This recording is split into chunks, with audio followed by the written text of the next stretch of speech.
Where do I start from?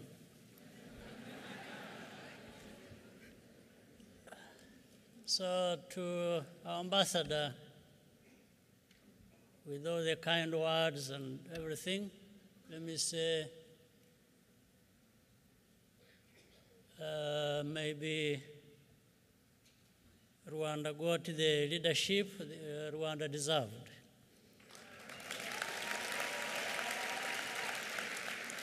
And I'm saying this to remind all of us that nothing works just because of one person or one leader, but things work because of the collective effort. So for Rwanda to deserve, as I said, the leadership they got, it's indeed because Rwanda and Rwandans together have done things that therefore they deserve to be moving in the right direction. So thank you. Now, I'm here, I've been here for the last couple of days for a number of reasons. The first was the invitation I received to come and join and be part of prayer breakfast. And I thank Grace, whom I see here in front of me in this room. Thank you for doing that. So I came. We prayed. We had breakfast. So everything went according to plan. I'm grateful. But coming here for prayer breakfast gave me a number of opportunities. One was to meet many other people here in the United States, public and private people who serve in those capacities. I also met, well, this time I'm meeting Rwandans from across the world, I should say.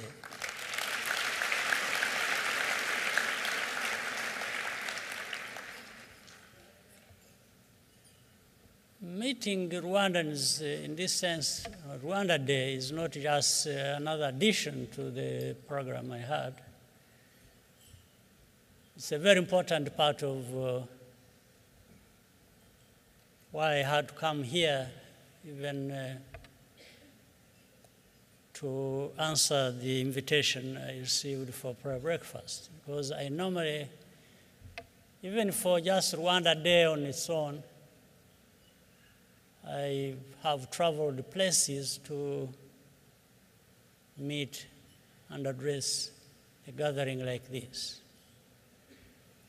So all those were very important tasks for me to carry out while I was here.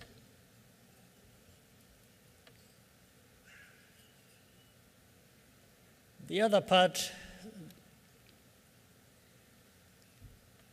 is equally important. I want to take this moment to thank, let me start with Rwandans who have come from all over the world and are here with us, and we are going to have a good conversation. But I want to thank the friends of Rwanda who have not, who are no longer just friends. They have become Rwandans, they've become family, if I will say.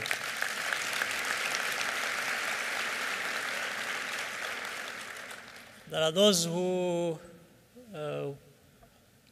have just spoken to us. Senator Inhofe, Pastor Rick,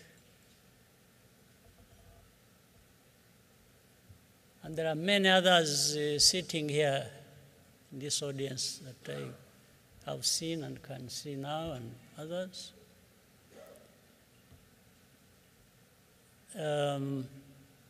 They've become, for the last 30 years, some of them, in actual fact, part of who we have become and who we are. So I wanted to thank you.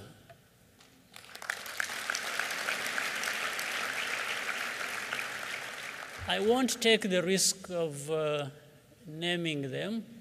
I don't want to leave anyone out of the list that I would wish to spare out. They are here. Anyway, that's the most important thing. And I can see them.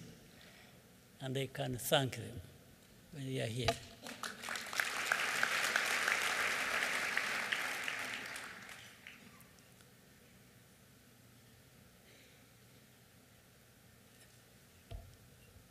So there are things that happened during this time I've been here. There are things that didn't happen. You know, some people sometimes want to highlight what didn't happen. But I want to highlight what happened. That was very important for me and for Rwanda.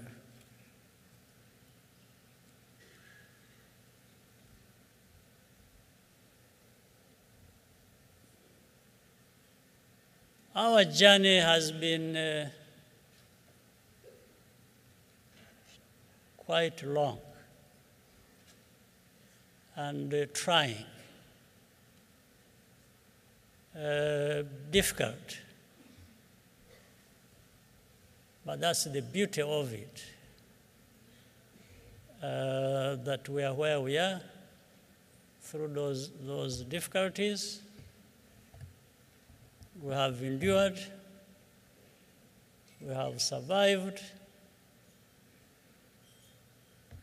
We want to do just as much to be better human beings, to be where we want to be. Some people in other parts of the world have taken for granted. We will be there, no matter what.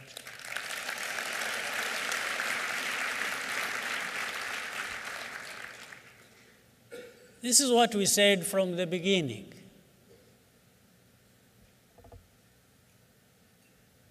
"30 years ago, now we're covering 30 years since the worst tragedy in our country. But we believed.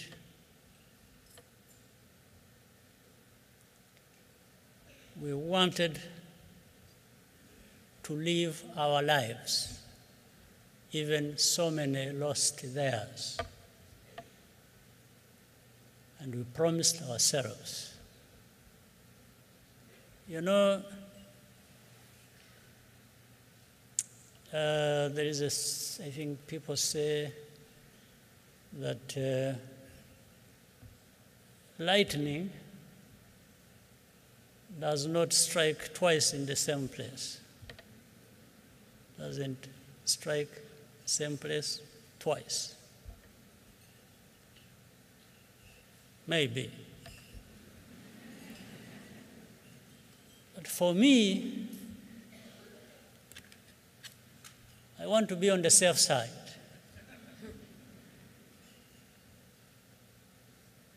I would rather make sure and prepare for a situation where Rwanda, that was struck once badly in 1994, will not be struck again.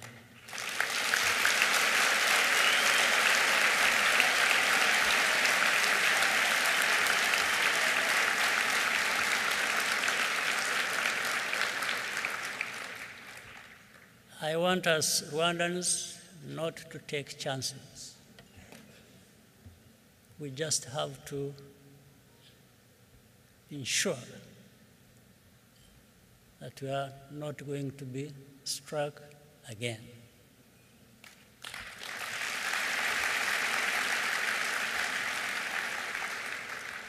And that is possible. We just have to prepare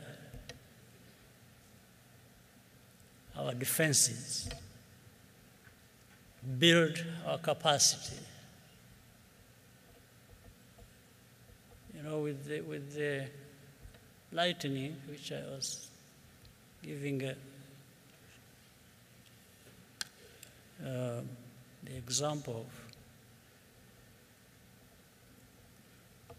is something, maybe in some languages they call it something else, or even in the same language, English, but I know it as a lightning conductor. You put it on a house, and when the lightning strikes, everything goes down to the earth and leaves the building and the people and things intact in the house, if it was a house. So we have to make sure that we put in place this protective mechanism.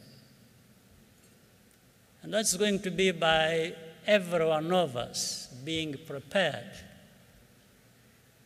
and working together to ensure that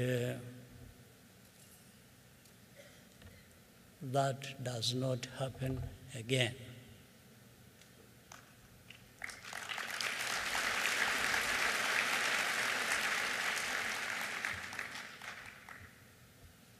Earlier, the young lady mentioned something, and I quickly, to my mind, I knew where the story came from. Somebody must have let out our conversation, which was a bit private, and I know it must have come from Masai, who I'm seeing in the crowd. What he didn't tell you was that apart from scratching my head, I was busy turning my pockets and wondering where the money is going to come from. But nonetheless, even then I was convinced all that is possible.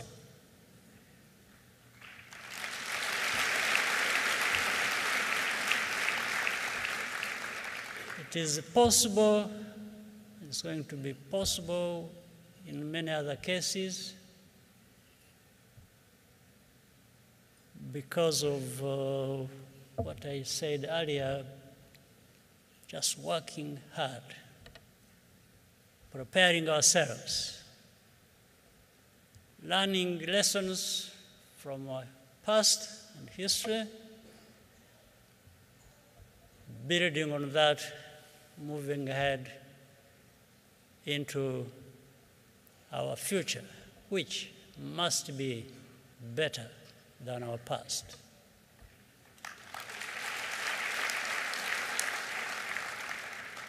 And you know, human beings are capable of many things, some of them as bad as what happened 30 years ago in our country. But human beings also have the capacity to do good things.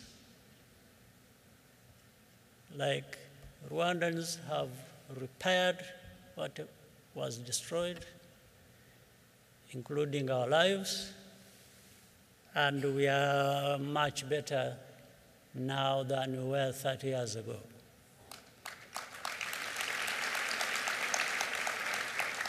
We just have to keep going. I was going to say don't relax, but I want you to relax. Only that remember that while you relax, you also, parallel to that, you need to be doing the right things, the right way, and the right speed. All right?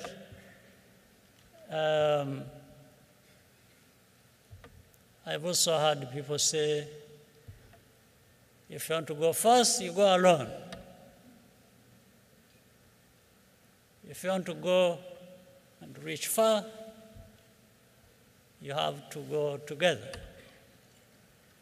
You know, I want us to go together, but I want us to go fast and reach far, both of them. I don't think there is any contradiction. You can go far and fast at the same time. That's what our situation compels us to do, and we must think like that. We must be able to do things and move fast, but we want to go far at the same time. And we really have ourselves either to blame or to thank for succeeding. Nobody else. Don't blame. If Rwandans fail, don't start looking for excuses and say, you know, somebody somewhere, and then you start talking about colonial times, you start talking about, no. Those are over, behind us. So don't let's not use an excuse. We must, though of course in our region and we see on our continent, we still have a lot of problems to overcome, but they can be overcome. There's no question about it. And we need to keep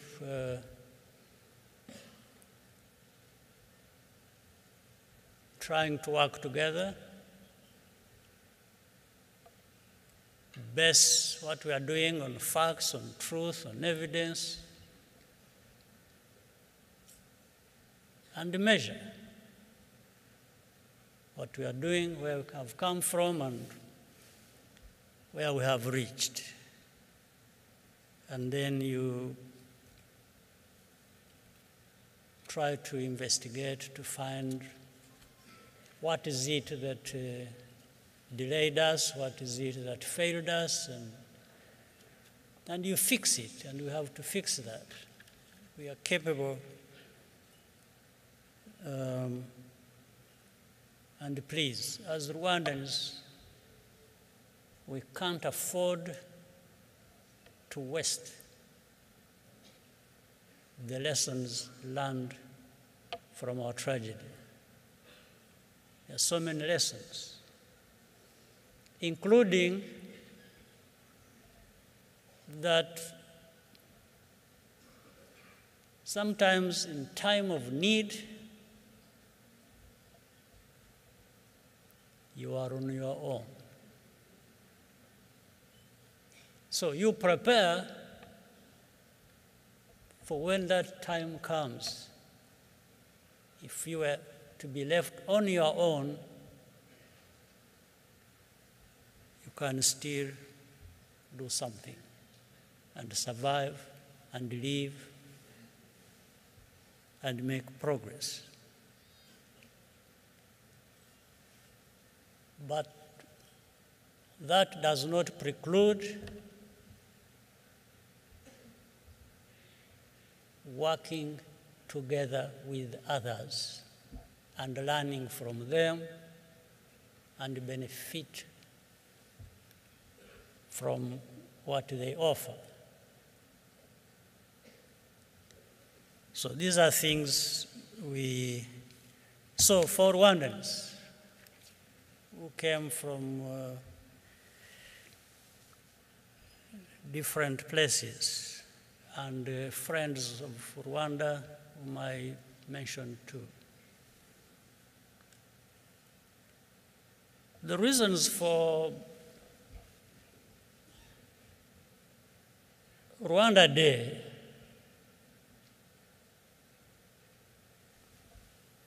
to start with is to make sure that every Rwandan who is outside of Rwanda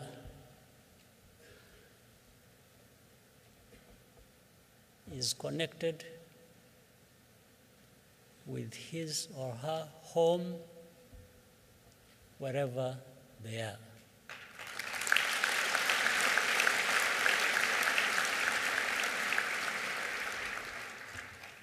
You can leave Rwanda and go wherever you want to go,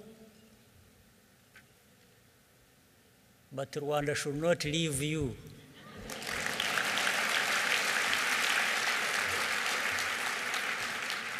It stays with you.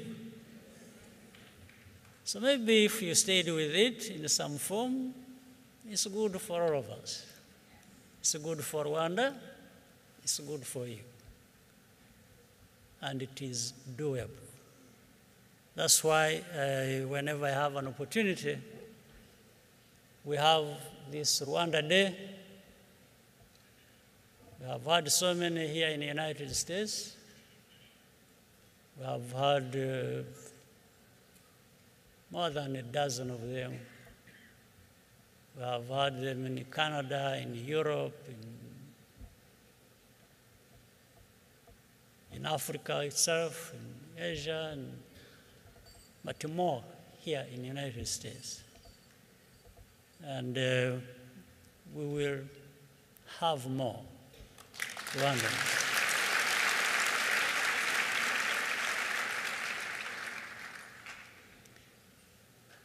So we are here now 30 years after the tragedy. And I know since '94, many of you are about that age, 30 years, plus, minus, but around that.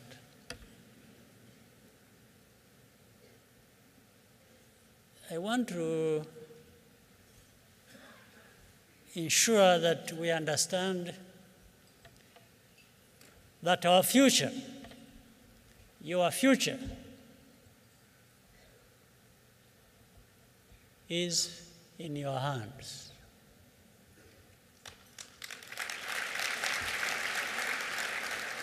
The young people of our country, we want to be able to rely on you, to believe in you, to get a sense that you've been brought up in a manner that is going to be meaningful and to put Rwanda in a place where it deserves to be.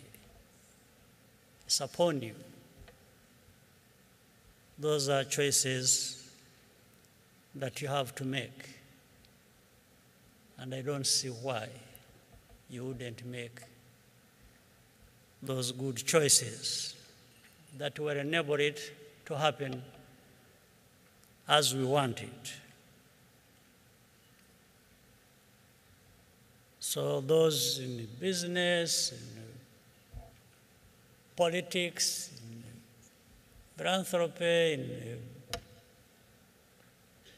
faith organizations and different things, we welcome you. We thank you for many things you're already doing, but we have to be aware there is more to come. There is more expected from all of us. So that's the pleasure of being here and thanking you for what you're already doing and urging you to do more. Asking you to do more isn't like making you feel that what you're doing is a thankless job, but just the reality of our situation and what is expected of us. So, and I said, where do I start from? I'm now struggling to find a way of ending this one. But I want to once again thank you. I think we have another part where we're going to have a conversation. And I hope we all enjoy that part as well. God bless you.